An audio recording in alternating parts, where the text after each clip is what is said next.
Hello students, welcome. पिछली class में हमने हिस्टोरिकल बैकग्राउंड ख़त्म कर दिया था और आपका फिर से स्वागत है। कॉन्स्टिट्यूएंट असेंबली आज हम पढ़ेंगे और हम जानेंगे भारत का संविधान कैसे बना है। आज के विषय में आज का टॉपिक है making of Indian constitution. Bharat का संविधान के निर्माण प्रक्रिया, ये हमें पढ़ना है भाई। ठीक है, संविधान निर्माण प्रक्रिया बहुत ही अच्छा टॉपिक है और अच्छे खासे क्वेश्चन इसमें से आते हैं। ठीक है, और संविधान निर्माण प्रक्रिया में ये डायग्राम आपके लिए बहुत इंपॉर्टेंट है। देख रहे हैं आप, लिखा हुआ है कॉन्स्टिट्यूएंट असेंबली इंडिया। तो एक क्वेश्चन तो बच्चों यहाँ सीधा सीधा है कि भारत की संविधान सभा का चिन्ह क्या था। देख रहा है आपको गजराज दिखाई दे रहा है ना। तो संविधान सभा का चिन्ह क्या था? हाथी था, स्पष्ट रूप से आपको दिखाई दे रहा है। ओके, तो चलिए शुरुआत करते हैं मेकिंग ऑफ इंडियन कॉन्स्टिट्यूशन के साथ। शुरू करें, चलिए रेडी हो जाइए। आज हमें शुरुआत करनी है भाई। संविधान अगर आपको बनाना है तो संविधान बनाने के लिए एक सभा का होना बहुत जरूरी है। और ये जो संविधान है ये बनाया संविधान सभा ने।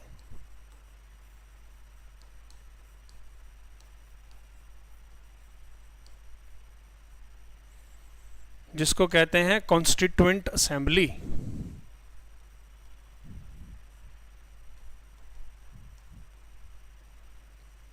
इंग्लिश में बोलते हैं कॉन्स्टिट्यूएंट असेंबली।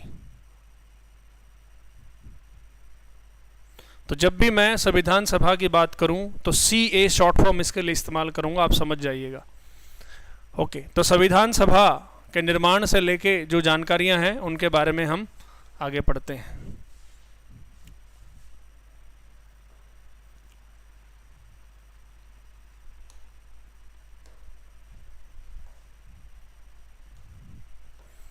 चलिए भाई, संविधान सभा के निर्माण प्रक्रिया के बारे में जानेंगे।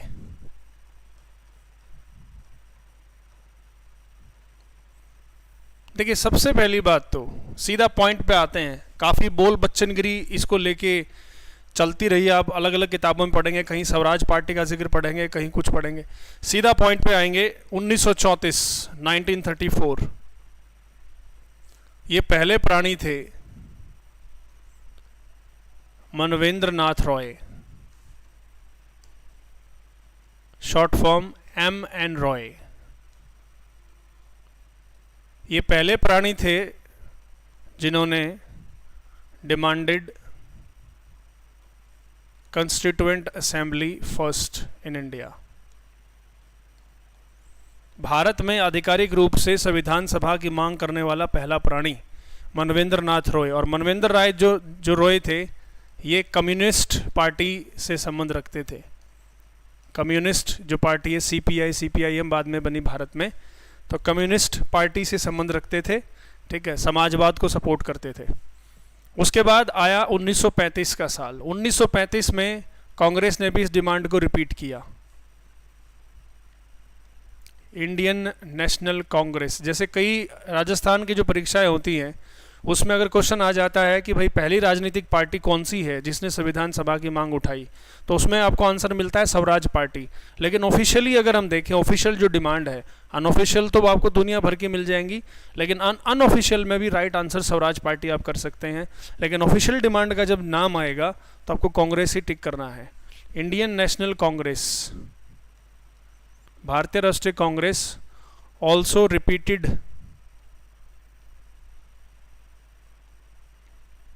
repeated the demand of CA। ठीक है, कांग्रेस पार्टी ने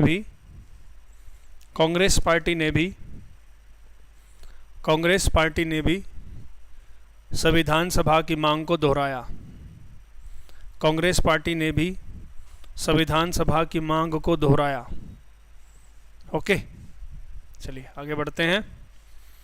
अब मैं आपको थोड़ा सा आगे ले आता हूँ, और मेरा जो थोड़ा सा इंटरेस्ट है वो वर्ल्ड वॉर सेकंड की तरफ ज़्यादा है। World war two, world war two बच्चों ये चली 1939 से 1945 तक, और शुरू किसने की थी? भाई साहब जर्मनी ने। और ये जंग कहाँ हो रही थी? यूरोप महाद्वीप में, और यूरोप में सबसे पावरफुल कंट्री था इंग्लैंड। तो इंग्लैंड ने ज़बरदस्ती इस जंग में अपने फट्टे अड़ाए, और उसका बहुत हैवी प्राइस उसे पे करना पड़ा। जर्मनी ने इस युद्ध में इंग्लैंड को 2 बार हराया। पहली बार तो अकेले इसको लिटाया पानी में, और दूसरी बार जब फ्रांस साथ आया इसका तो दोनों को इकट्ठे हरा दिया। और ऐसे में इंग्लैंड को एक बात समझ में आ गई थी कि अगर हमें इंडियंस का साथ मिलता है तो ही हम वर्ल्ड वॉर 2 जीत पाएंगे या टिक पाएंगे, क्योंकि ना तो इनके पास इतने सोल्जर्स थे, ना इतना खाना पीना वगैरह था इनके पास, बहुत हैवी लॉसेस हुए थे। इसीलिए इंडियंस को बैटल में शामिल करने के लिए इन्होंने एक लॉलीपॉप भारत भेजी, फर्स्ट लॉलीपॉप, जिसको बोलते हैं अगस्त ऑफर।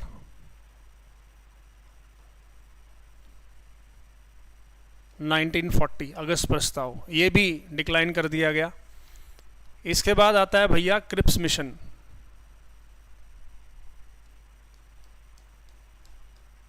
क्रिप्स मिशन 1942, इसके अंदर 3 मेंबर थे, 1+2 मेंबर्स थे इसके अंदर, और सर स्टैफोर्ड क्रिप्स इसके चेयरमैन थे। ये कैबिनेट मिनिस्टर्स थे, ठीक है, इसीलिए इसका चेयरमैन जो थे सर स्टैफोर्ड क्रिप्स थे, ये इंग्लैंड के प्राइम मिनिस्टर के कैबिनेट मिनिस्टर में से एक थे। इसके अलावा 2 मेंबर और थे इसमें, ठीक है, सर पैथिक लॉरेंस और एबी अलेक्जेंडर, ये 3 लोग, और स्टैफोर्ड क्रिप्स, 3 लोग मिलके ये ग्रुप आपका बनता था क्रिप्स मिशन। भारत आया था 1942 में, माफ़ कीजिएगा 1942।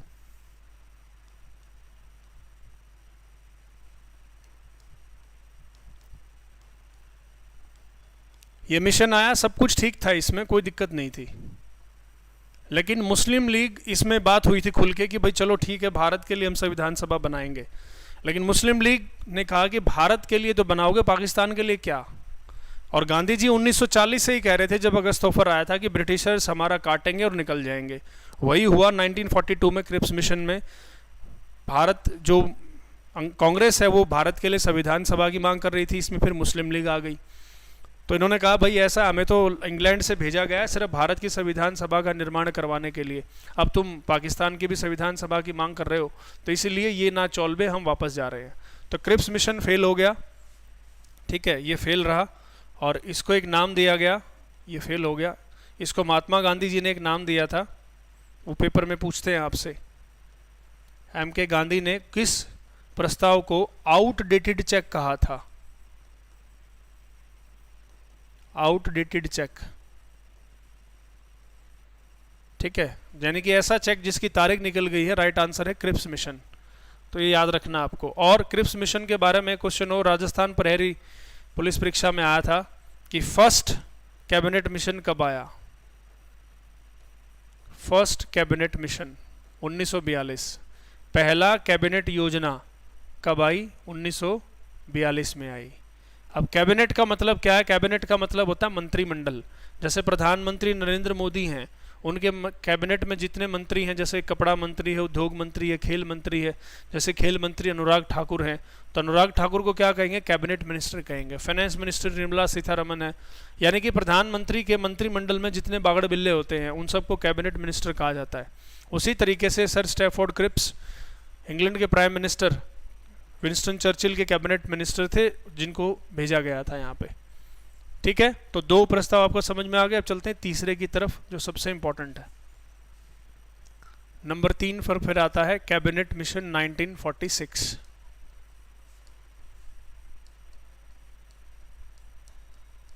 कैबिनेट मिशन 1946 ये काम का है अपने, यहां से क्वेश्चन आते हैं। कैबिनेट प्रस्ताव 1946, पहला पॉइंट ये आया था आपका मार्च 1946 में।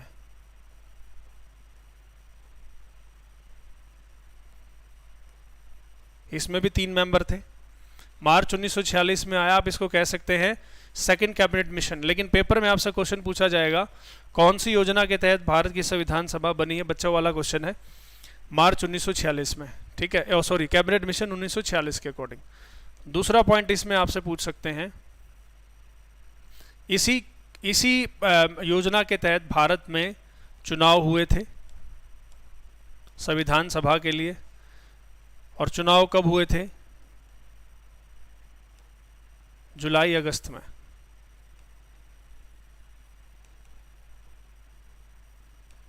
जुलाई अगस्त 1946, ठीक है। और इस कैबिनेट मिशन के तहत ही कुल सदस्य जो थे, टोटल मेंबर कॉन्स्टिट्यूएंट असेंबली में डिसाइड किए गए थे 389,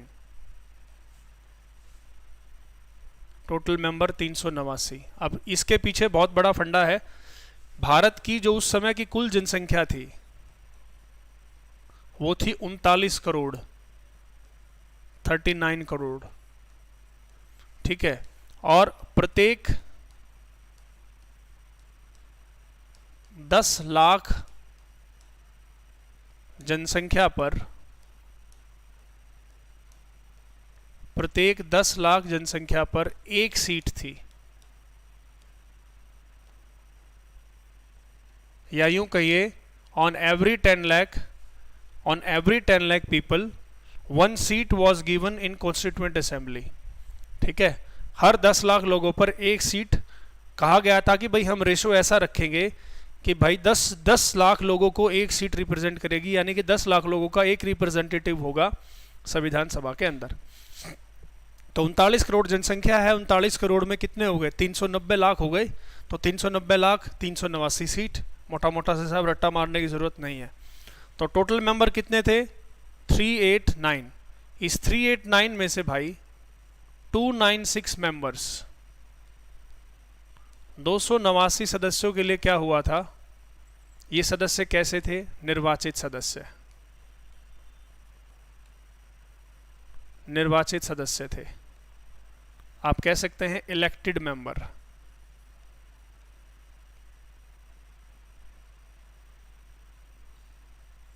ठीक है। अब 389 में से 296 घटा दीजिए तो कितना बचा? 73, सॉरी 93। मैथ थोड़ा वीक है भाई। तो 93 जो मेंबर थे, जो 93 मेंबर है, ये कहां से थे? ये थे प्रिंसली स्टेट्स से, प्रिंसली स्टेट्स से, यानी कि देसी रियासतों से। और इन 93 मेंबर्स को क्या किया जाता था? इन 93 मेंबर्स को किया जाता था मनोनीत। कौन करता था? जिस भी देसी रियासत थे ये आते थे, वहां का जो राजा या नवाब होता था वो इन सदस्यों को मनोनीत करता था। तो आप मोटा मोटा कह सकते हैं, पहली बात तो ये यहां से क्वेश्चन आया है। और दूसरी बात, ये जो निर्वाचित सदस्य हैं ये जनता ने नहीं चुने थे, ये ध्यान में रखिएगा। अप्रत्यक्ष रूप से इनको चुना गया था, इनडायरेक्टली इलेक्टेड मेंबर थे।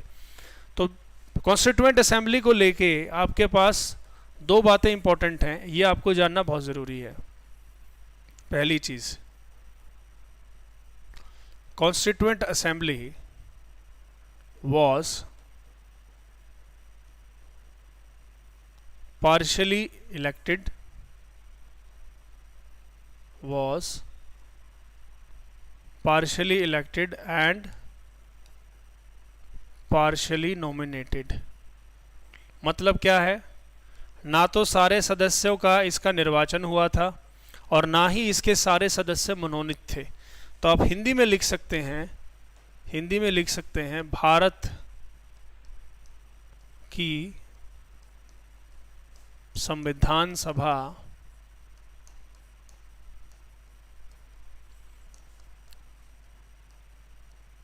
अर्धनिर्वाचित। असिस्टेंट कमांडेंट 2017 के पेपर में यह क्वेश्चन आया था यूपीएससी में कि भारत की संविधान सभा के संदर्भ में इनमें से कौन सा कथन सही है। भारत की संविधान सभा अर्धनिर्वाचित और अर्धमनोनीत थी।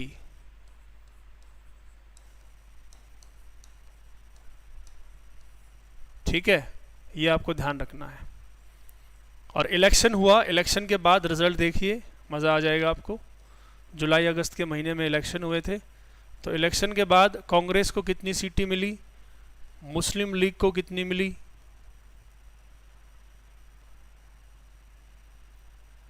ठीक है, और विमेन कितनी थी इसमें वो भी देखेंगे। तो भाई कांग्रेस को मिली 208 सीट, मुस्लिम लीग को मिली 78 सीट और विमेन थी 15। ये लेखा जोखा है आपका इलेक्शन के, यानी कि कुल मिला के देखा जाए तो कांग्रेस की इसमें काफ़ी, ये 78 नहीं 73 है, इसको ठीक कर लीजिए 73। तो कुल मिला के देखा जाए तो कांग्रेस के पास अच्छा खासा बहुमत था।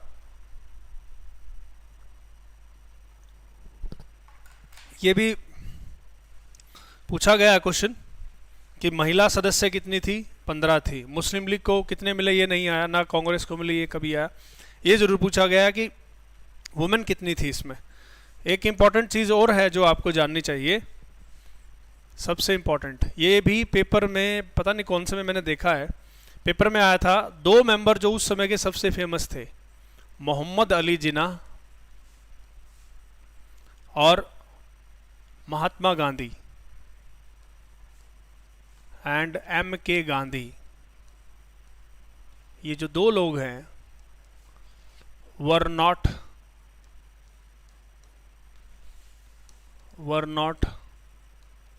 members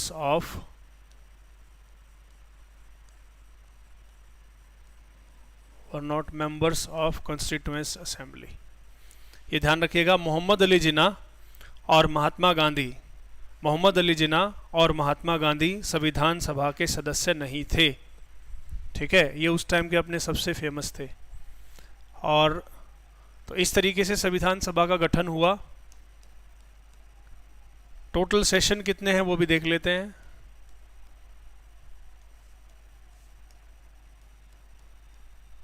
total sessions of constituent assembly 11।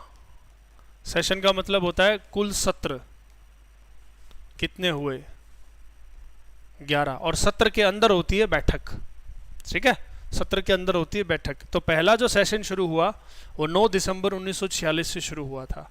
अगली क्लास में हम इलेक्शन करवाएंगे स्थायी अस्थायी अध्यक्ष का, और 2 उपाध्यक्ष भी बनाएंगे, कॉन्स्टिट्यूशनल एडवाइज़र भी बनाएंगे, और देखेंगे कि संविधान सभा का सेक्रेटरी यानी कि सचिव कौन था। तब तक के लिए जय हिंद। अगली क्लास में मिलेंगे दोस्तों।